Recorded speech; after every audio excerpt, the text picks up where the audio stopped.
Magandang araw mga ka-e-bike. Meron na naman tayong pagpapraktisan dito. Ang issue ko ay garalgal o low power, lalo na kapag paakyat. Basta low power siya, bumibitaw ang andar. Ito ang e-bike na to, Eco Drive. At napalitan na rin to ng controller at motor. At sinubukan na rin tong ayusin, no? Pero ganun pa rin at sumuko na. Kaya sa atin na pinaubaya, no, kaya eto na, wala nang pakeme-keme at nagduktong na agad ako ng wire. Hinang-hinang na tayo dito. Inuna na agad natin yung mga sunog na wire, pinagtatanggal na natin yan. Sobrang kalat talaga yan kanina, pero ngayon yung iba pinagtatanggal ko na yan. At makita nyo, lahat ng mga duktungan ay inayos ko na, mga sakit yan, pinaghihinang ko na talaga yan para wala na kong isipin pa na may loose connection yan. Baka dyan pa nang gagaling yung mga low power na yan. Tinanggal ko na rin yung mga wire na hindi kailangan na napakarami dyan, dahil isa pa yan sa nagpapagulo sa isip ko. Magulo na nga ang wiring, magulo pa ang isip. Kaya agad natin na nilagyan ng mga terminal yan para maganda na nga tignan siya at parang original ang dating.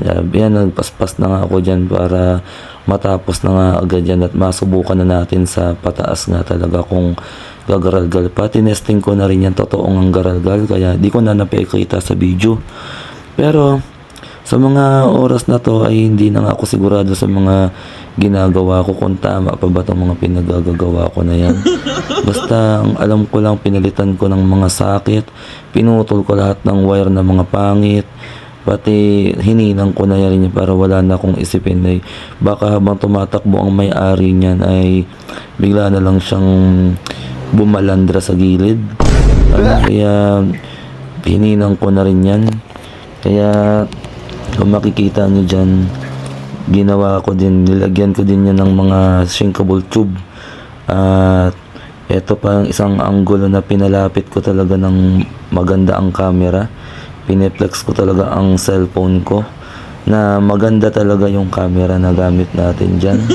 Kahit mumurahin lang ang cellphone natin. Eto ng mga dumi-dumi na tinanggal ko na hindi man kailangan. At binalik ko na rin sa sakit yan. Sa mga oras na to hindi ko na talaga sigurado kung tatakbo pa ba to o talagang ako pang magbabayad o si customer. Kaya ginawa ko na lang dyan, kinolor-color ko na lang yung iba dyan, hindi na color coding. Nag-mixing na rin tayo dyan, hindi na kaya yan ng color coding lang, lalo na yung mga hall sensor. Yan, at ganyan nga ang ginawa ko dyan, kinamay-kamay ko na lang yan, no? Para pag gusto kong tanggalin, madali na lang yan. Para mabilis na rin uminit yan.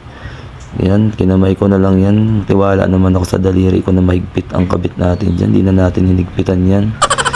Para, ayan, pinaghiwalay ko na rin yung power supply niyan. Kasi nung una magkadikit, yung positive negative, hiniwalay ko na, nilagay ko na sa gitna. At komportable ako kapag green ang nasa gitna, no? Pag nagmi-mixing ako, para sa akin, mabilis ko natatandaan ng mga color coding. At eto na ang naging labas niyan. At eto na nga, the moment of truth. Tignan natin kung babalandar muna tayo bago si customer at iaahaw natin sa kinatatakutan ng mga e-bike user dito sa amin. Dahil napakatarik talaga niyan sa personal. Mukha lang hindi sa video. At tinitignan ko nga kung maglo-low power, pero sa mga oras na to ay napakaganda ng takbo. Hindi na siya bumibitaw katulad ng unang pag-test ko. Kaya mukhang okay na siguro to. Bago pa masunugan to, bigay ko na sa customer to.